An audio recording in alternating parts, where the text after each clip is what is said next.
नमस्ते बच्चों, मैं दामोदर शर्मा एक बार पुनः आपके समक्ष हाजिर हूँ एक नए बिंदु के साथ। देखिए बच्चों, व्याकरण का तो अध्ययन हम कर ही रहे हैं और करते रहेंगे, लेकिन बीच बीच में मैं पाठ्य पुस्तक का भी अध्ययन कराता रहता हूँ। तो उसी श्रृंखला में आज हम जिस बिंदु पर चर्चा करेंगे वह रहेगी कक्षा 11 पाठ कबीर और हिंदी अनिवार्य के अंतर्गत ये पाठ आता है। तो इस पाठ का हम अध्ययन करेंगे।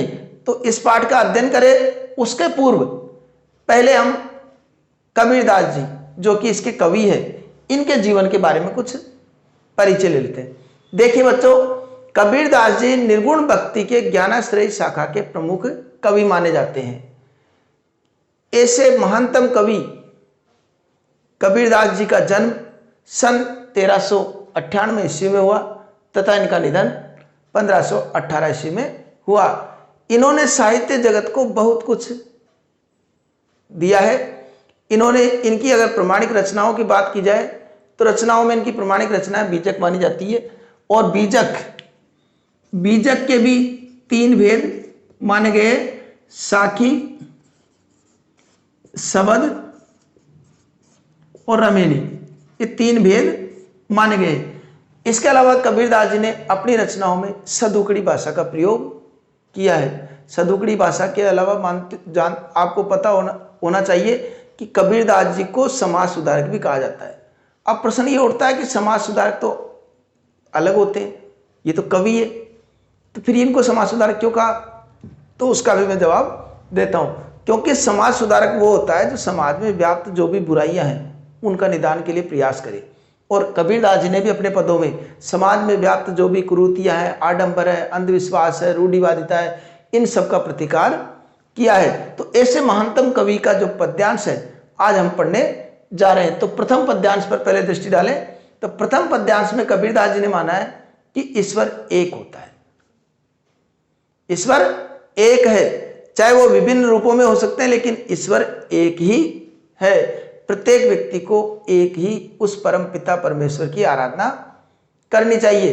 तो इसी बात को प्रकट करते हुए कहते हैं, हम तो एक एक करी जाना, हमने तो प्रभु को, यहां पर एक शब्द नहीं, एक ईश्वर के लिए आया है कि हमने तो ईश्वर को एक, अर्थात ईश्वर को एक करी जाना, एक ही मान करके चले हैं।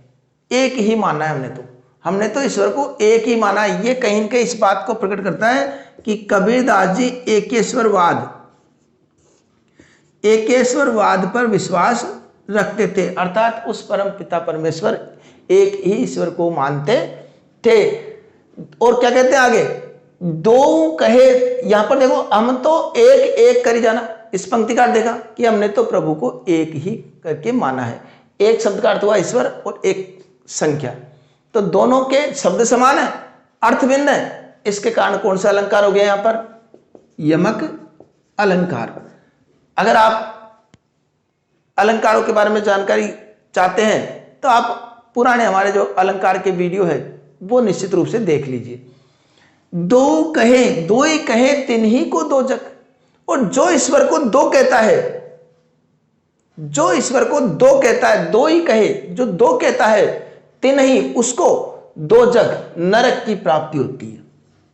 नरक, दो जग का मतलब नरक। जो दो कहता है ईश्वर को, उसको क्या प्राप्त होता है? नरक की प्राप्ति होती है। जिन नाहिन पहचाना, और निश्चित रूप से उस व्यक्ति ने ईश्वर को पहचाना ही नहीं। किस व्यक्ति ने? जो ईश्वर को दो मानते हो।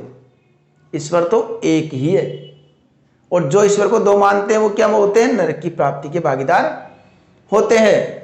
एक ही पवन एक ही पानी, अरे आप विचार कीजिए, हम सब जो मनुष्य है वह एक ही जल से, एक ही हवा से प्राण धारण किए हुए, अर्थात सबका जीवन, सबका शरीर इन पंच तत्वों से मिलकर बना है। पंच तत्व में क्या क्या आते हैं? क्षिति, जल, गगन, अग्नि, हवा, इन पांचों तत्वों से मिलकर सबका शरीर बना हुआ है। तो फिर और एक ज्योति समाना, और सब में एकमात्र उस परम पिता परमेश्वर की ज्योति प्रकाशित है। सबका शरीर पंच तत्वों से निर्मित है और उसमें परम पिता परमेश्वर की ज्योति प्रकाशित है। तो फिर अलग कैसे हो गए?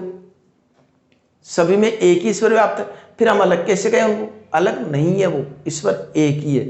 आप इस बात को एक उदाहरणों के माध्यम से समझाते हैं कि एक कुम्हार एक खाक गढ़े सब भांडे।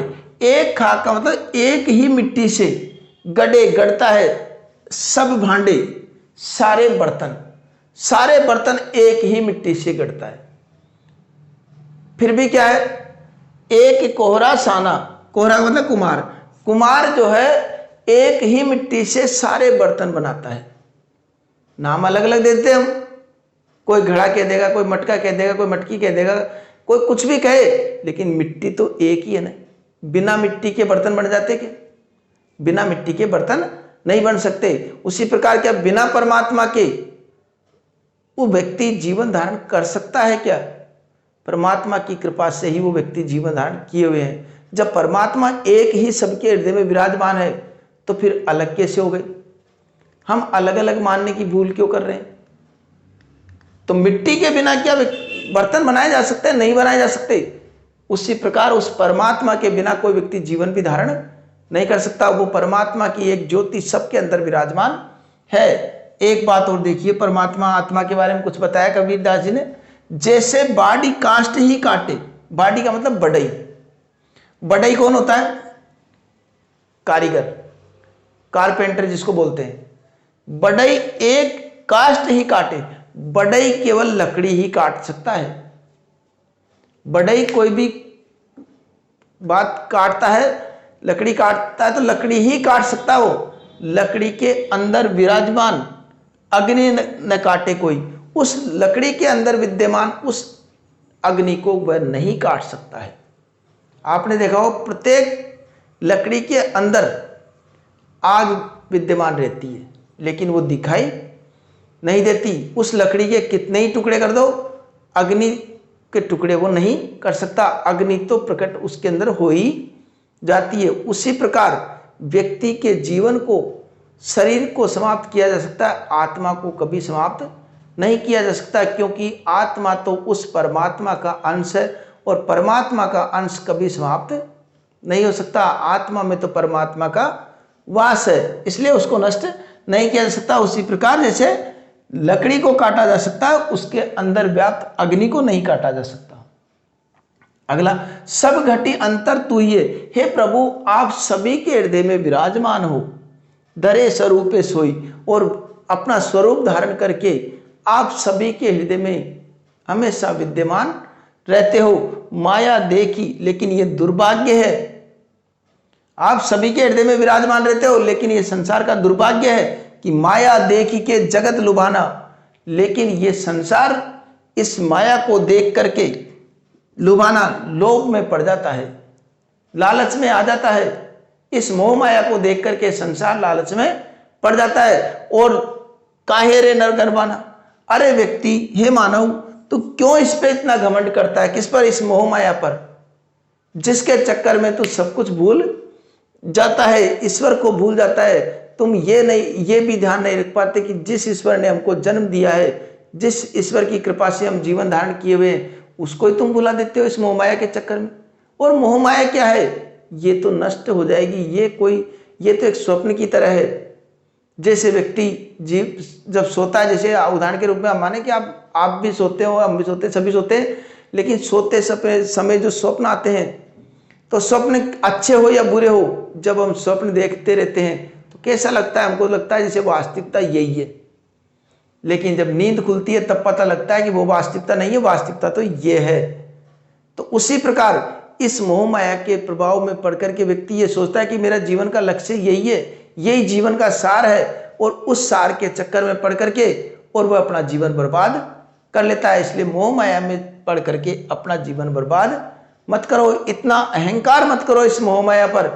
ये कोई किसी के साथ जाने वाली नहीं है। निर्भय भया कछु नहीं व्यापे, कबीरदास जी कहते हैं, कहे कबीर दीवाना। कबीरदास जी ने अपने आप को दीवाना इसलिए कहा है वो मानते हैं दीवाना वो होता है जो किसी के प्रेम में बिल्कुल भक्त हो जाए, अंधा हो जाए, उसके अलावा उसको कुछ दिखे ही नहीं। उसी प्रकार कबीरदास जी प्रभु की भक्ति, उस परम पिता परमेश्वर की भक्ति में इतने मग्न हो गए, इतने लीन हो गए कि उनको और कुछ दिखाई नहीं देता है, इसलिए उनको दीवाना कहा है। तो क्या कहते हैं कबीरदास जी, निर्भय भया कछु नहीं व्यापे, मैं तो अब बिल्कुल निर्भय हो गया हूं, अब मुझे कुछ भी दिखाई नहीं देता है। मैं तो केवल उस परमात्मा की, उस परम पिता परमात्मा की भक्ति में अपने आप को समर्पित कर दिया है, अब मुझे किसी बात का कोई डर नहीं रहा है। इस प्रकार की बात वो कहते हैं। एक बार अपन सारांश रूप में जिस प्रकार लिखना है इसका अर्थ देख लेते हैं। तो कबीरदास जी कहते हैं इस पद्यांश में कि हमने तो प्रभु को एक ही माना है, दो कहे तिन्हीं को दो जग, और जो दो मानते हैं निश्चित रूप से उनको नरक की प्राप्ति होती है। जिन नाहिन पहचाना, और जिसने ईश्वर को नहीं पहचाना है, जो ईश्वर के वास्तविक स्वरूप को जानता ही नहीं है, ऐसे व्यक्ति ही ईश्वर को दो मानते हैं। एक पवन, अरे विचार करो, सबका शरीर, ये मानव शरीर पंच तत्वों से निर्मित है, उसमें एक ही पवन है, एक ही वायु है, एक ही जल है। जब सबसे निर्मित एक शरीर बना है, एक ज्योति समान, और उसमें एक परम पिता परमेश्वर की ज्योति आत्मा रूप में विद्यमान है, तो वह फिर अलग कैसे हो सकते हैं। जैसे कबीरदास जी कहते हैं कि एक खाक गढ़े, जिस प्रकार कुम्हार एक ही मिट्टी से अलग अलग प्रकार के बर्तन बनाते, उन बर्तनों के नाम अलग हो सकते हैं, लेकिन उसकी आत्मा तो मिट्टी ही रहेगी। सब घटी अंतर, जैसे बाढ़ काष्टिक, और आत्मा के बारे में कहते हैं कि आत्मा अजर है, अमर है, ये कभी नहीं मर सकती। जिस प्रकार एक बढ़ई लकड़ी को काट सकता है, लेकिन लकड़ी के अंदर विराजमान उस अग्नि को, लकड़ी के अंदर विद्यमान उस लकड़ी को, आग को वो नहीं काट सकता है। आग हमेशा उसके अंदर विराजमान रहेगी। सब घटे अंतर तू ही है, हे प्रभु आप सभी के हृदय में निवास करते हो। माया देखी, लेकिन ये संसार का दुर्भाग्य है कि ये संसार इस मोह माया के छल प्रपंच में पड़ करके और अपने जीवन को नष्ट करने पर तुला हुआ है। वह ये भी भूल जाता है कि मुझे उस परम पिता परमेश्वर का ध्यान करना चाहिए, जिनकी वजह से मैं इस जीवन को धारण किए हुए हूँ। वह इन सब को भूल करके और केवल मोह माया छल प्रपंच इनको प्राप्त करने में और इनको प्राप्त करके गर्वाना, इन पर अहंकार करता रहता है कि मेरे पास इतनी प्रॉपर्टी है, इतना धन है, इतनी दौलत है। अरे ये धन दौलत किस काम की है, ये धन दौलत किस काम की है, सब अंत समय में यही रह जानी है। तो केवल उस परम पिता परमेश्वर की तुम्हें आराधना करना चाहिए, वही तुम्हारा उद्धार करेंगे।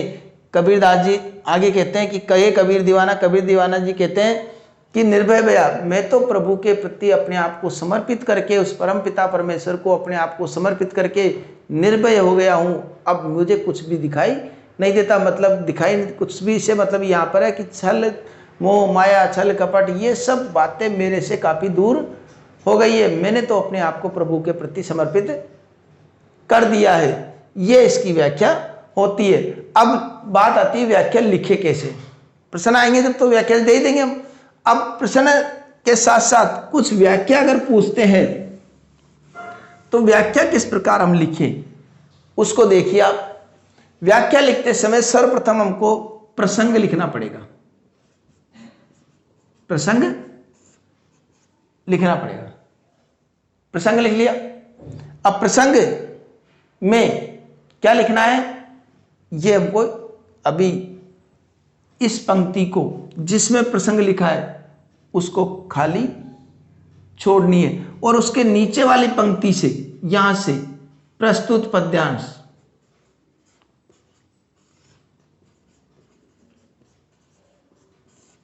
हमारी पाठ्य पुस्तक, अब पाठ्य पुस्तक का नाम लिख दिया, क्या नाम है, आरोह के अंतर्गत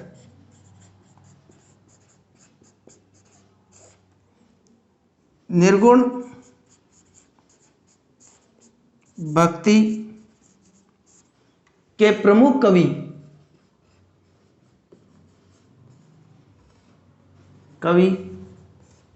कबीर दास द्वारा रचित पदों से अवतरित है। ठीक है, ये इसमें ये तो लिख दिया। बाकी इसमें क्या बताया गया है, इसमें कवि ने एकेश्वरवाद पर बल दिया है। यह तो हो गया प्रसंग। अब प्रसंग के बाद में क्या लिखना होता है हमको, विशेष, उसके पूर्व व्याख्या। तो व्याख्या अभी हमने बताई दी, इस प्रकार हमको एक व्याख्या इसकी लिखनी है। व्याख्या लिख दी, व्याख्या जैसे बताई वैसे लिखनी है, और फिर हमको बिंदु डालना है विशेष का। विशेष में क्या करेंगे, विशेष में लिखेंगे हम कि विशेष क्या क्या बातें आई व्याकरणिक दृष्टि से। तो मैं इधर लिख देता हूं विशेष। विशेष में भाषा कौन सी रह गई इनकी, सदुकड़ी भाषा।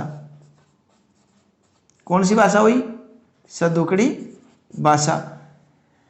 ऐसे लोगों पर व्यंग्य किया है जो ईश्वर को दो मानते हैं, इसका मतलब व्यंग्यात्मक शैली आ गई।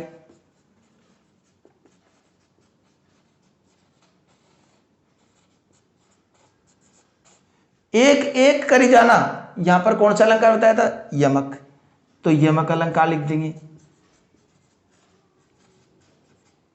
ये यमक अलंकार लिख देंगे, तो यमक अलंकार हो गया। ठीक है, और इस प्रकार हमको व्याख्या लिखनी है, और इससे जो बनेंगे प्रश्न वो मैं डिस्क्रिप्शन में देता हूं। फिर पूरा संपूर्ण वीडियो देखने के पश्चात आप डिस्क्रिप्शन में जो प्रश्न दिए गए हैं उनको आप हल करने का प्रयास कीजिए, आसानी से वो हमसे हल हो जाएंगे। अगर व्याख्या सही प्रकार से हमारी समझ में आ गई तो प्रश्नों के उत्तर भी आसानी से दे सकेंगे। और चैनल को अब तक सब्सक्राइब नहीं किया हो तो सब्सक्राइब कर लीजिए, ताकि आने वाले वीडियो वो आपको समय पर प्राप्त हो सके। तो और फिर भी अगर कोई समस्या है तो निश्चित रूप से कमेंट बॉक्स में जाकर के आप उससे संबंधित जो भी प्रश्न पूछेंगे मैं निश्चित रूप से प्रयास करूंगा उनका समाधान करने का। अब एक नए बिंदु के साथ अगले वीडियो में पुनः आपसे मुलाकात होगी, तब तक के लिए धन्यवाद।